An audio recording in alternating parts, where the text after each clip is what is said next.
करना है ना ऐसे।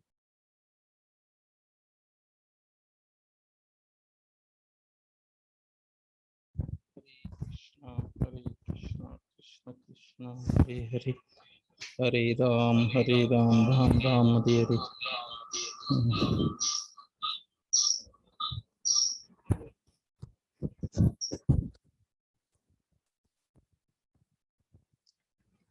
हरे कृष्णा विनय।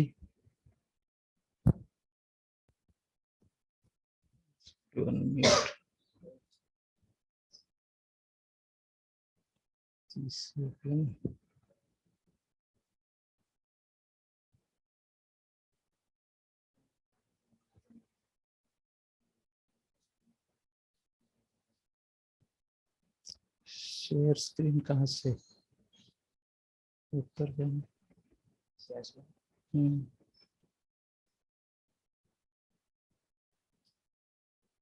कहाँ? हाँ ऊपर क्लिक करो,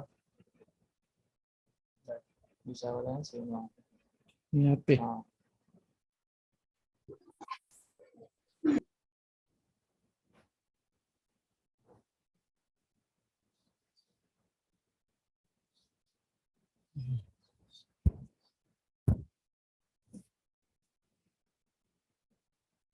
ओके।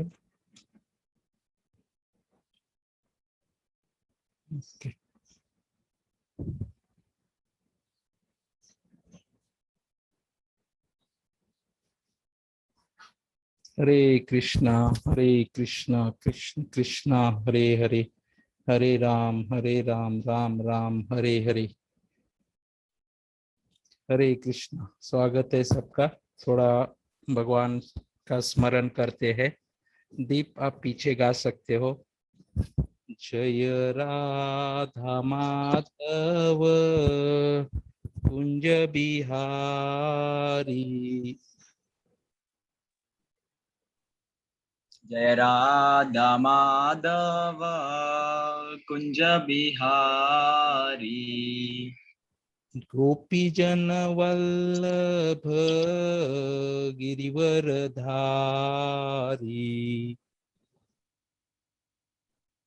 जय गोपी जन वल्लभ गिरिवरधारी, यशोदानंदन व्रज जन रंजन, यशोदानंदन व्रज जन रंजन, यमुना तीरावनचारी।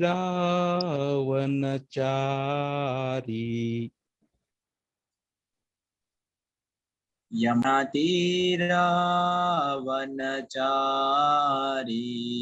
जय राधा माधव कुंज बिहारी। जय राधा माधव कुंज बिहारी, हरे कृष्णा कृष्ण कृष्ण हरे हरे, हरे राम राम राम हरे हरे। हरे कृष्णा कृष्ण कृष्ण हरे हरे, हरे राम राम राम हरे हरे, हरे कृष्णा कृष्ण कृष्ण हरे हरे, हरे राम राम राम हरे हरे। हरे कृष्णा कृष्ण कृष्ण हरे हरे, हरे राम राम राम हरे हरे, जय राधा गिरिधारी राधे,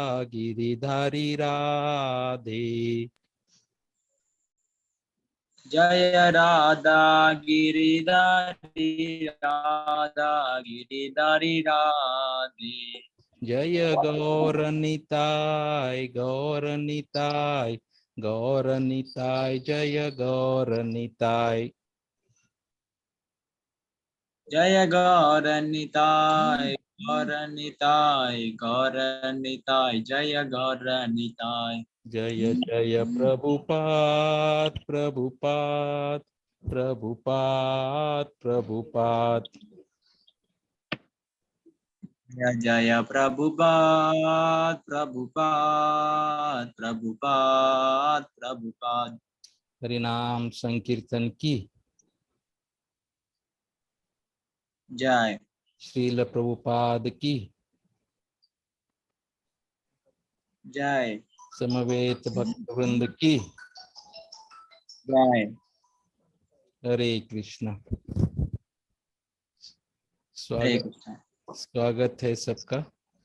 ओम नमो भगवते वासुदेवाय।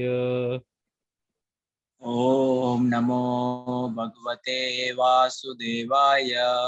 ओम नमो भगवते वासुदेवाय। ओम नमो भगवते वासुदेवाय। ओम नमो भगवते वासुदेवाय। ओम नमो भगवते वासुदेवाय। हरे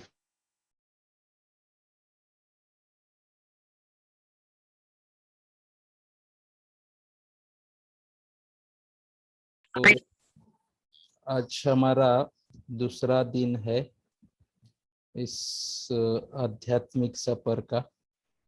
तो कल हमने जो चर्चा किया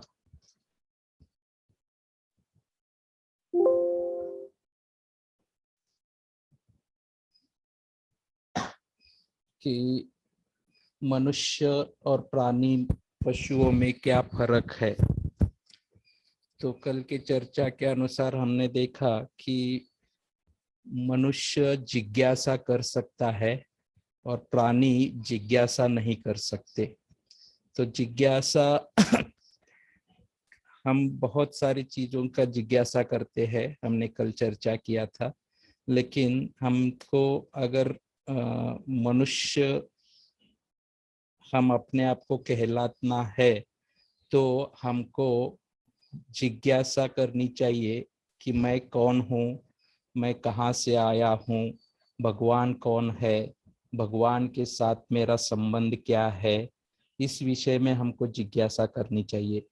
तो वास्तविक आध्यात्मिक और भौतिक दो जगत होते हैं। तो हम जो अभी जहाँ पे रहते हैं उसको भौतिक जगत कहा जाता है, और आध्यात्मिक जगत है जहाँ से हम आए हुए हैं, जहाँ पे भगवान रहते हैं, भगवान के सारे पार्षद रहते हैं, और जो शुद्ध आत्मा है जो मुक्त हो चुके हैं वो जहाँ पे रहते हैं वो वैकुंठ जगत भी कहा जाता है। उसको हम आध्यात्मिक जगत भी कहते हैं। तो अभी हम भौतिक जगत में रह रहे हैं, तो हम जिज्ञासा भी भौतिक जगत की ही करते हैं।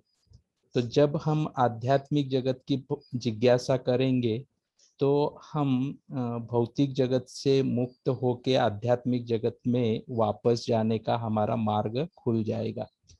तो इसी कड़ी में आज हम जो दूसरा दिन का हमारा जो सत्र है उसमें हम ये विषय देखने वाले हैं कि हम कौन है, हम कहाँ से आए हैं, मृत्यु के बाद हम कहाँ जाएंगे, आत्मा शरीर में कहाँ रहता है, क्या आत्मा परमात्मा बन सकता है, और हमारा धर्म क्या है, हमारा यानी आत्मा का धर्म, मुक्ति के बाद आत्मा का क्या होता है, और हम क्यों दुखी है। तो ये सारे आज के विषय है। तो हम शुरुआत करते हैं कि मैं कौन हूँ, हम कौन है या मैं कौन हूँ, अपने आप से शुरुआत करते हैं। जैसे हमने आपको सभी विषय बताए थे तो वो शुरुआत में हमने जब आपको बताया था कि डिस्कवर यूर सेल्फ, मतलब अपने आप को जानो। तो इसी कड़ी में हम देखेंगे कि आज चर्चा करेंगे पहला प्रश्न कि मैं कौन हूँ। तो ये प्रश्न सबको होना चाहिए। तो वास्तविक आज किसी को होता नहीं है, लेकिन ये जब प्रश्न होगा तभी हम आध्यात्मिक जगत के बारे में जानने का सोच सकते हैं। तो इसीलिए हम देखेंगे कि कुछ उदाहरणों से हम इसको समझने का प्रयास करेंगे मैं कौन हूँ। क्योंकि अभी मैं किसी को पूछूंगा कि आप कौन है, तो आप अपना नाम बताएंगे, आप किस परिवार से है ये बताएंगे, कहाँ पे रहते हैं ये बताएंगे, लेकिन ये हमारी वास्तविक पहचान नहीं है, ये पहले समझना चाहिए। जैसे ड्राइवर के बिना गाड़ी आगे नहीं बढ़ सकती या चल नहीं सकती। भले ऑटोमेटिक कार हो, लेकिन उसको इग्निशन देने के लिए, की देने के लिए भी तो कोई होना ही चाहिए, तभी वो गाड़ी आगे बढ़ सकती है। उसी प्रकार आत्मा के बिना शरीर नहीं चल सकता। इसकी चर्चा हम और आगे करेंगे। तो जैसे मैंने बोला कि आत्मा के विषय में हम चर्चा करेंगे, तो सबसे पहला प्रश्न आता है कि जब कोई ये जगत विज्ञान का जगत माना जाता है, सब लोग वैज्ञानिक प्रमाण नहीं होता उसे नहीं मानते। तो हम आत्मा के बारे में कुछ वैज्ञानिक प्रमाण की चर्चा करेंगे। तो इससे हमको जो आत्मा है, या अभी यहाँ से हम ये समझ लेते हैं कि हम यानी आत्मा। अब ये याद रख के चलिए, जहाँ पे भी हम शब्द आता है तो वो क्या है, आत्मा है। तो आत्मा की जब हम चर्चा करते हैं तो बहुत से लोग जो है, जिनको अभी आध्यात्मिक ज्ञान नहीं है, वो पूछते हैं कि आप आत्मा के विषय में बोलते हो तो इसका कोई प्रमाण है क्या, या हम कैसे माने कि आत्मा है। तो ये प्रश्न होना चाहिए, तभी हम समझ सकते हैं आगे चल के। तो आत्मा के प्रमाण के रूप में हम 4 तरीकों से समझ सकते हैं। एक है सामान्य समझ, दूसरा है चेतना के द्वारा, और मृत्यु के नजदीक का अनुभव, और पूर्व जीवन की स्मृतियां। वैसे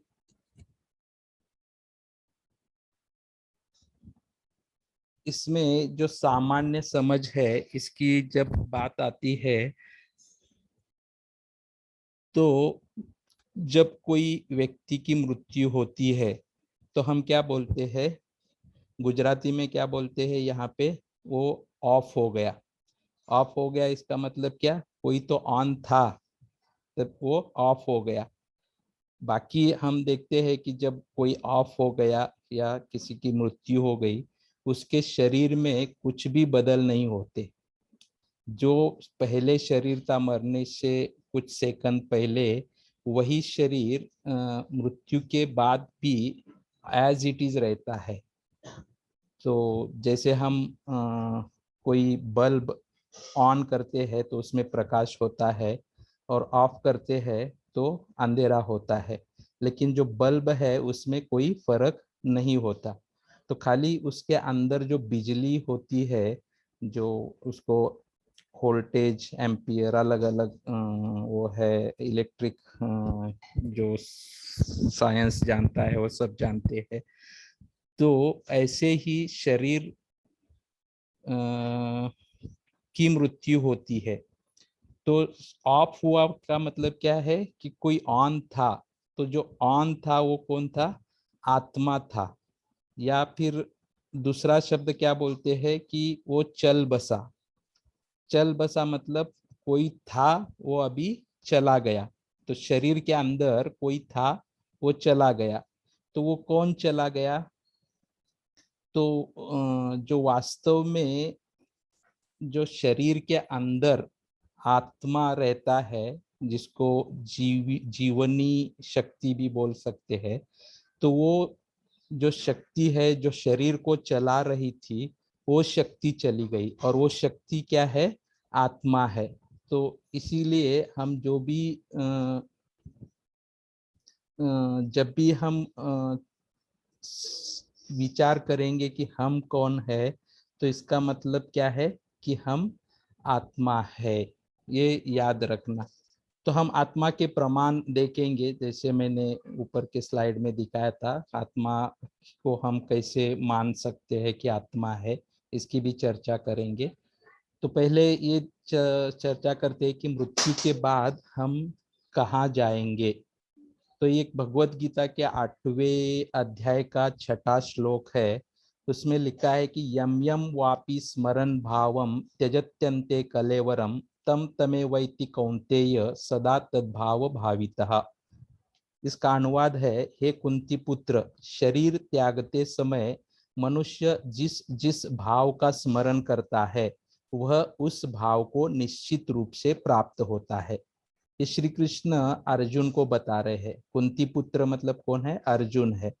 तो क्या बता रहे हैं कि मनुष्य जब शरीर त्यागते समय, मतलब मृत्यु के अंतिम क्षणों में जिस भाव का स्मरण करता है, मतलब जिसको याद करता है, जिसका स्मरण करता है, तो वो कुछ भी हो सकता है, जिसका वो जीवन भर जो आचरण करता है, अंतिम समय में वही याद आता है, तो उस को वो प्राप्त करता है। तो अभी हम सहज समझ से हम देखेंगे कि आत्मा का अस्तित्व है या नहीं है। तो यहाँ पे एक व्यक्ति दिखाया है, तो वो व्यक्ति के पास बहुत सारी चीजें हैं। जैसे उसके पास पेन है, तो वो क्या बोलता है? किसी के पास भी कोई पेन है, कोई वस्तु है, तो वो क्या बोलते हैं? मेरा, ये मेरा पेन है। मेरा सिर है, मेरी आंखें, मेरे दांत, मेरे पैर, मेरा पेट, मेरा चश्मा, मेरा हाथ, मेरी नाक, मेरे बाल, मेरा हृदय, मेरी अंगुलियां। यहाँ पे ऐसे लिखा है। तो हम सामान्य रूप से देखते हैं कि कभी हमारा सिर दुखता है, तो हम क्या बोलते हैं? मेरा सिर दुख रहा है। या शरीर दुखता है, तो हम क्या बोलते हैं? कि मेरा सारा शरीर दुख रहा है। या पैर दुखता है, तो मेरा पैर दुख रहा है। तो जो भी है मेरा, जब हम कहते हैं, इसका मतलब मैं और मैं जो शरीर है वो अलग हो जाता है ना। मेरा बोलते, मेरा शरीर मतलब शरीर अलग है और मैं अलग हूँ। तो ये हमको समझना है। तो जो मैं मतलब क्या है, मैंने जैसे पहले स्लाइड में बताया कि आत्मा, ठीक है। तो ये सहज समझ है कि आसानी से हम समझ सकते हैं। तो चेतना के रूप में अगर हम सोचते हैं कि जैसे सूर्य गर्मी और प्रकाश फैलाता है, वैसे ही आत्मा समग्र शरीर में पैर की अंगुलियों से लेकर सिर तक चेतना फैलाता है। तो यहाँ पे दो कृतियां दिखाया है, एक बिना चेतना का शरीर और एक चेतना वाला शरीर। तो चेतना वाला शरीर जो है वो सुंदर एक तरुण दिखाया है, हंसते हुए खड़ा है। और जो बिना चेतना का शरीर है, मतलब मृत होने के बाद कुछ दिनों बाद या कुछ महीनों बाद उसका जो अवस्था होती है, मतलब क्या है, उसमें कोई हलचल नहीं होती। जब तक शरीर में चेतना है, तब तक शरीर कार्य करता है, तब तक शरीर हिलता है, डुलता है, हंसता है, गाता है, सब कुछ करता है। लेकिन जैसे ही चेतना जो ऑफ होने की बात हो रही थी, वो क्या है? चेतना शरीर से निकल जाती है। तो वो चेतना आती कहाँ से है? आत्मा से है। तो आत्मा चला जाता है, तो वो चेतना भी चली जाती है, इसलिए शरीर कार्य करना बंद कर देता है। तो ये एक आत्मा के प्रमाण के रूप में हम स्वीकार कर सकते हैं। तो इसी कड़ी में चेतन और जड़, दो मशीन। शरीर भी मैंने कल भी बताया था कि शरीर जो है वो यंत्र, भगवान ने शरीर को यंत्रारूढ़ानी मायया, मतलब यंत्र ही कहा है। तो यहाँ पे एक साइड में एक यंत्र दिखाया है और एक साइड में शरीर दिखाया है, मनुष्य दिखाया है। तो जो मनुष्य है वो सोच सकता है, विचार कर सकता है, उसको इच्छा कर सकता है, उसकी भावनाएं होती है।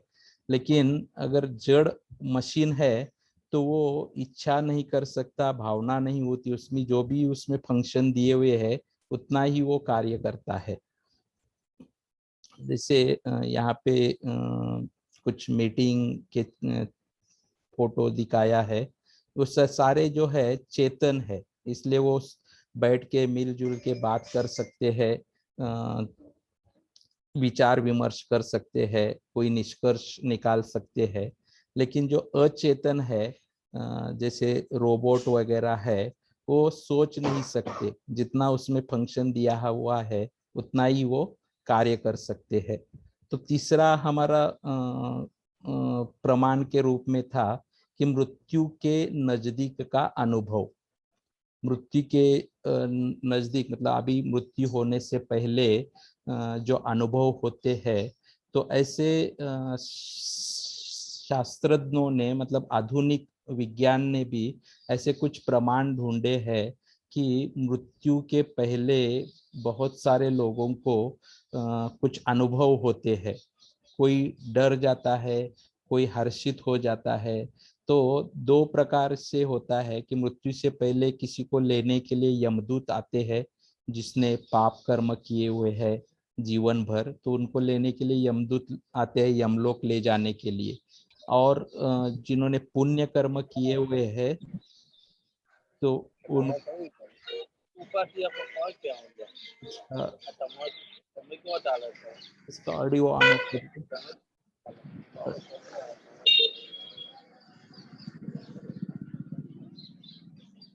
हरे कृष्णा, एक मिनट, हम थोड़ा ऑडियो किसी का ऑन है तो हम उसको ऑफ कर रहे। दीपक म्यूट ऑल कर दो ना, म्यूट ऑल नहीं।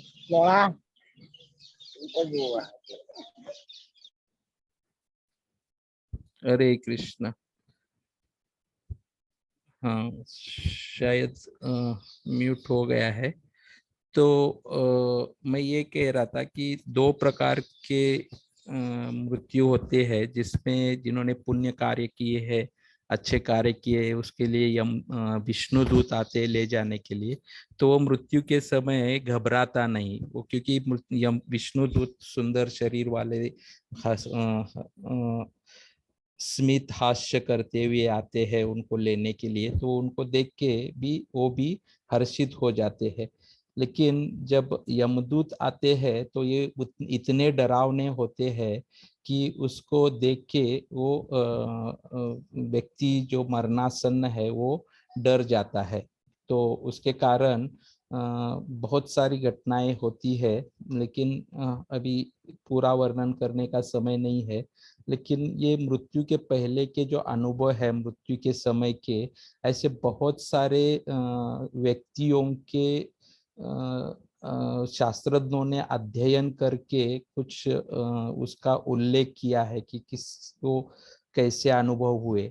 जैसे ऑपरेशन थिएटर में कोई व्यक्ति को अनेस्थेसिया दे के ऑपरेशन करते हैं, उसका पूरा चीर फाड़ करते हैं, तो वो व्यक्ति पूरी तरह से अनकॉन्शियस रहता है, वो क्या हो रहा है उसको पता नहीं चलता। लेकिन ऐसे बहुत सारे अनुभव है कि जिनका ऑपरेशन हो रहा था, उन्होंने ऑपरेशन सक्सेस होने के बाद डॉक्टरों को बताया कि क्या क्या हो रहा था वहाँ ऑपरेशन थिएटर में, कौन से डॉक्टर मजाक कर रहे थे, क्योंकि डॉक्टरों का तो रोज का काम है वो हंसी मजाक करते हुए अपना ऑपरेशन, इतना गंभीर, कोई जो गंभीर रूप से भी करते होंगे, कोई हंसी मजाक करते हुए भी करते होंगे। तो ऐसे बहुत सारे अनुभव है कि सब कुछ वो बताता ऑपरेशन थिएटर में कौन क्या कर रहा था, कैसे कर रहा था। तो ये अगर उसका शरीर अचेतन था तो वो कौन देख रहा था, तो वो उसका आत्मा था जो वो शरीर से बाहर होके देख रहा था। तो इसका विस्तार से चर्चा हो सकती है उसके ऊपर, जब हम एडवांस कोर्स करेंगे उस समय उसकी चर्चा हम कर सकते हैं। तो आगे हम देखेंगे कि नियर डेथ एक्सपीरियंस और आउट ऑफ बॉडी एक्सपीरियंस। तो जो मृत्यु के समय का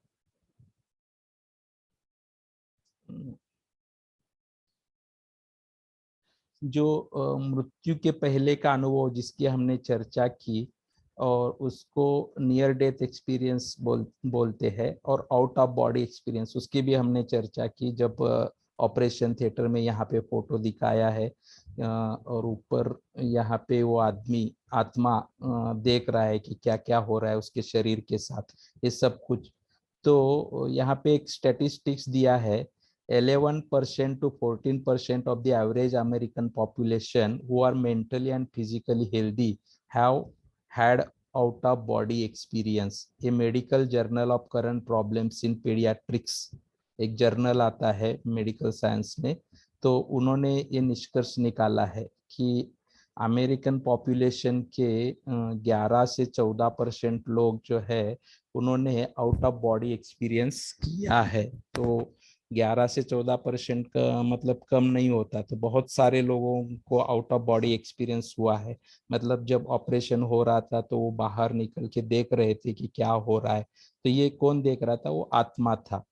और enough research in near death experience with impeccable scientific credentials, Mr. Michael Sobam, a cardiologist and professor at Emory University Medical School, उन्होंने कहा है कि enough research in NDA with impeccable scientific credentials. तो उन्होंने बताया कि इसमें बहुत रिसर्च हो चुका है कि नियर डेथ मतलब मृत्यु के समय लोगों को जो अनुभव होता है, तो इसके बारे में बहुत सारी मेडिकल साइंसिस में बहुत सारी रिसर्च होते रहते हैं।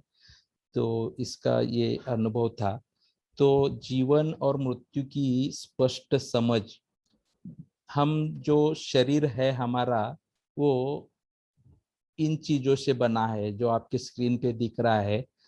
जो स्थूल शरीर है, जब हम आईने में देखते हैं हमारे सामने जो आता है सामने, तो उसको पृथ्वी, जल, अग्नि, वायु और आकाश, इन 5 तत्वों से बनता है। तो ये 5 तत्व क्या है, पृथ्वी मतलब सॉलिड पदार्थ, जो घन पदार्थ बोलते हैं, हमारे शरीर पर त्वचा होती है, चर्बी होती है, जो सॉलिड पदार्थ है।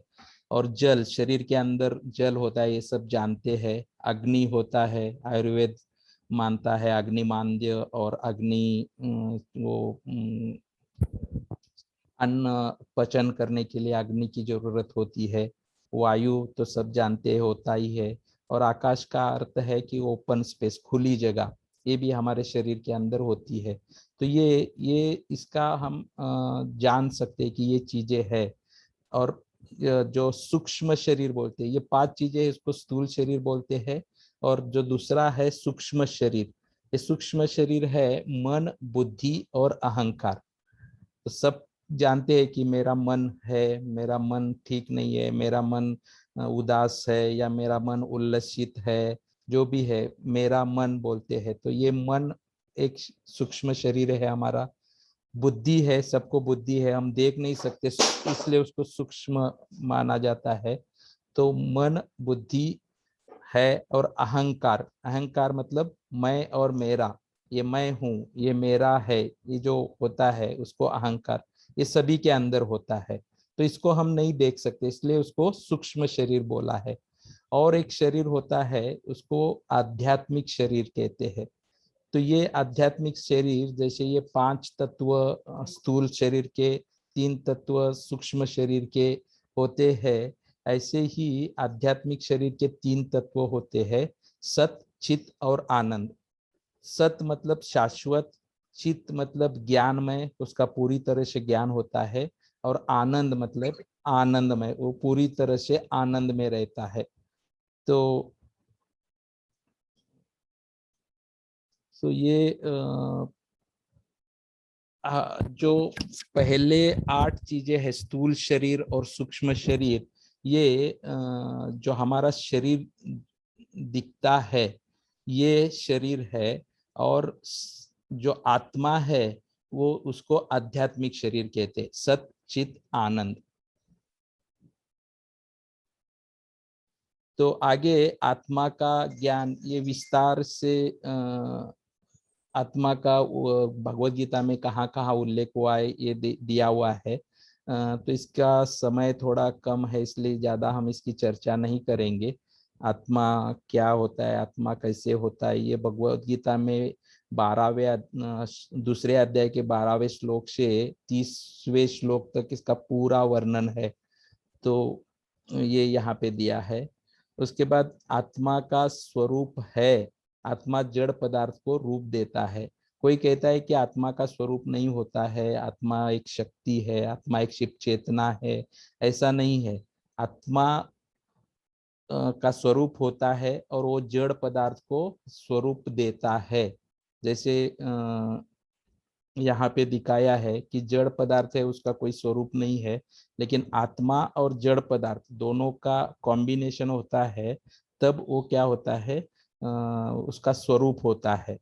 तो इसलिए आत्मा का स्वरूप है, इसीलिए वो दूसरा को भी स्वरूप दे सकता है। आत्मा शरीर बदलती है। हम देखते हैं कि बालक से युवावस्था, तरुणावस्था, उसके बाद फिर धीरे धीरे वृद्धावस्था, शरीर में 6 बदल होते हैं वैसे, जन्म से लेके मृत्यु तक, ये यहाँ पे सब दिखाया है। हम नॉर्मली अनुभव से देख सकते हैं कि बचपन में जो हमारा शरीर था वो शरीर अभी नहीं है। ये कैसे समझ सकते हैं कि किसी को हमने 1-2 साल का बच्चा देखा है और उसको 20-22 साल या 25 साल के बाद देखते हैं तो हम उसको पहचान नहीं पाते। तो वो उसका कारण है कि वो शरीर बदल रहा है, इसी कारण। तो शरीर का रूपांतर होता है, मतलब शरीर बदलते रहता है। तो शरीर, वो कितने प्रकार के शरीर होते हैं। तो पद्म पुराण में लिखा है 84 लाख योनिया, मतलब 84 लाख प्रकार के शरीर होते हैं। वो कौन से होते हैं उसका भी पूरा वर्णन दिया है। 9 लाख योनि जलचर होते हैं, मतलब पानी में रहने वाले।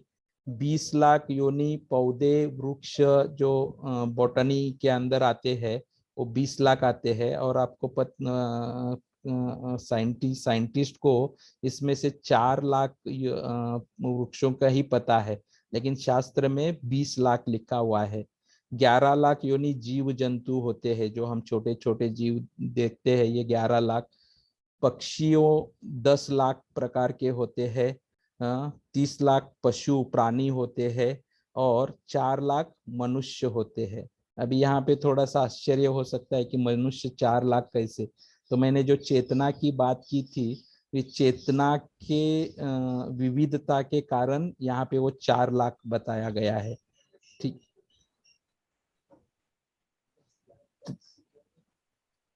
तो समय कितना है? 5 मिनट बाकी है और 15 स्लाइड्स बाकी है। तो हम प्रयास करेंगे 5 मिनट में खत्म करने का, क्योंकि बहुत सारी चर्चा हो चुकी है। क्या आत्मा परमात्मा बन सकता है? परमात्मा मतलब भगवान, इसकी चर्चा हम कल कर सकते हैं, और जब भगवान की चर्चा करेंगे तो आत्मा यहाँ पे हम बता सकते हैं कि आत्मा परमात्मा नहीं बन सकता। आत्मा आत्मा रहता है, परमात्मा परमात्मा रहता है। तो ये आगे के विषय है, मतलब एडवांस कोर्स के। तो यहाँ पे जीवात्मा और परमात्मा का फर्क लिखा है। जीवात्मा अणु है, भगवान विभु है। जीवात्मा अपने शरीर का स्वामी है, भगवान सभी के शरीर के स्वामी है। जीवात्मा को विस्मृति में डाला जा सकता है, भगवान को विस्मृति में डाला नहीं जा सकता। जीवात्मा को प्रत्यक्ष जागृति है, भगवान को प्रत्यक्ष और परोक्ष जागृति है। जीवात्मा की चेतना सीमित है, भगवान की चेतना असीमित है। इसका सारांश ये है कि गुण में जीवात्मा भगवान के समान है, लेकिन मात्रा में नहीं, क्वालिटी में समान है, क्वांटिटी में नहीं। और अभी दूसरा हमारा प्रश्न था कि हम कहाँ से आए हैं, तो या तो पशु योनि से आए हैं, या स्वर्ग से, या नरक से। तो जहाँ हम पहले थे उस योनि से हम आए हैं। मूल हम इस भौतिक जगत में वैकुंठ से आए हैं, मैंने बताया था। तो हम वैकुंठ के वासी है, हम उस देश के वासी है जहाँ पे कोई कुंठा नहीं है। वैकुंठ का अर्थ है कि जहाँ पे कुंठा मतलब कोई दुख नहीं है। तो वहां से हम मूलतः आए हैं, तो हमको वहीं पे जाके हम सुखी हो सकते हैं। और मुक्ति की बात जब करते हैं तो मुक्ति क्या अर्थ होता है, मुक्ति रित्वा अन्यथा रूपं स्वरूपेण व्यवस्थिति। तो हमारे स्वरूप में हम स्थित होते हैं, तो उसको मुक्ति कहा जाता है। तो हमारा स्वरूप है कि भगवान के धाम में रहना, भगवान की सेवा में। तो ये जीव का धर्म क्या है, उसमें उसका उल्लेख दिया है। तो धर्म की परिभाषा, हम जब धर्म बोलते हैं, हिंदू धर्म, मुस्लिम धर्म, क्रिश्चियन धर्म, ये हमारे जहन में आता है। लेकिन धर्म का वास्तविक अर्थ है जिसका हम त्याग नहीं कर सकते, मतलब हम अपने आप से या किसी वस्तु से अलग नहीं कर सकते। जैसे पानी हम डालेंगे तो वो प्रवाहित हो जाएगा और रुकेगा नहीं एक जगह, वो पानी का धर्म हो सकता है। हम गुजरात में गड़िયું पदार्थ खाने का बहुत शौकीन होते हैं ना, तो जो खांड है उसका क्या होता है, धर्म मिठास। ऐसे ही करेला होता है तो वो कड़वाई होता है, वो उसका धर्म है। ऐसे जीव का धर्म होता है सेवा करना। कोई भी जीव सेवा के किए बिना नहीं रह सकता। तो सेवा सामान्य आदमी से लेके प्राइम मिनिस्टर तक या अमेरिका के प्रेसिडेंट तक सभी सेवा करते ही है। तो ये सेवा जो है मनुष्य का धर्म है। तो हमको सेवा जो करनी है किसकी, वो निश्चित करना है। तो इस भौतिक जगत का प्रेम नाशवंत है, तो हम उसको सेवा नहीं सोच सकते। सनातन धर्म सबसे पुराना है। तो अगर आज समय कम हो गया तो हम इसकी चर्चा थोड़ा सा कल शुरुआत में कर सकते हैं। तो सृष्टि से पहले बुद्ध धर्म 2500 साल पहले हुआ, क्रिश्चियन धर्म 2000 साल पहले, इस्लाम 1300 साल पहले, और भगवत गीता अर्जुन को कही गई 5000 साल पहले। लेकिन सनातन धर्म जो है सृष्टि के सर्जन से, आरंभ से ही है। तो इसीलिए सबका धर्म सनातन धर्म है। बाकी के जो धर्म है वो हमने मनुष्यों ने बनाया है, भगवान ने जो बनाया है वो सनातन धर्म है। तो इस उसको शाश्वत धर्म कहा जाता है। तो और हम दुखी क्यों है, यहाँ पे एक मछली का उदाहरण देके बताया है। जिस प्रकार मछली में जब तक पानी में रहती है तभी तक वो सुखी रहती है। अगर पानी के बाहर निकाल के उसको कुछ भी दे दो, उसको देखने के लिए टीवी रखो, कि उसको खाने के लिए अच्छी अच्छी चीजें दे दो, पीने के लिए बहुत सारे ड्रिंक्स दे दो, लेकिन वो सुखी नहीं हो सकती। तो वो सुखी कब होगी, जब पानी में। उसी तरह हम भी इस भौतिक जगत में दुखी इसलिए है क्योंकि हम है आध्यात्मिक जगत में, अभी आए हैं भौतिक जगत में। तो भौतिक जगत के बारे में भगवान ने कहा है दुखालयम अशाश्वतम।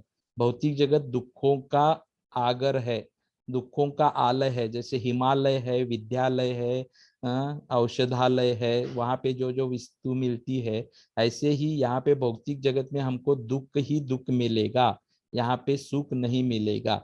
तो हमको सुखी होना है तो क्या करना पड़ेगा, आध्यात्मिक जगत में जाना पड़ेगा। तो आध्यात्मिक जगत में हम कैसे जा सकते हैं उसकी कल चर्चा करेंगे। और कल के विषय क्या है उसके हमारे पास आज शायद देखने के लिए टाइम भी नहीं है। तो स्टॉप शेयरिंग करो। तो हम आज यहीं पे खत्म करते हैं।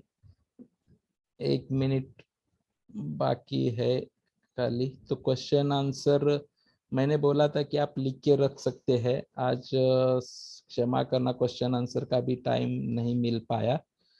तो हम अंतिम दिन क्वेश्चन आंसर के लिए रख सकते हैं। तो आज ये कभी भी समाप्त हो सकता है।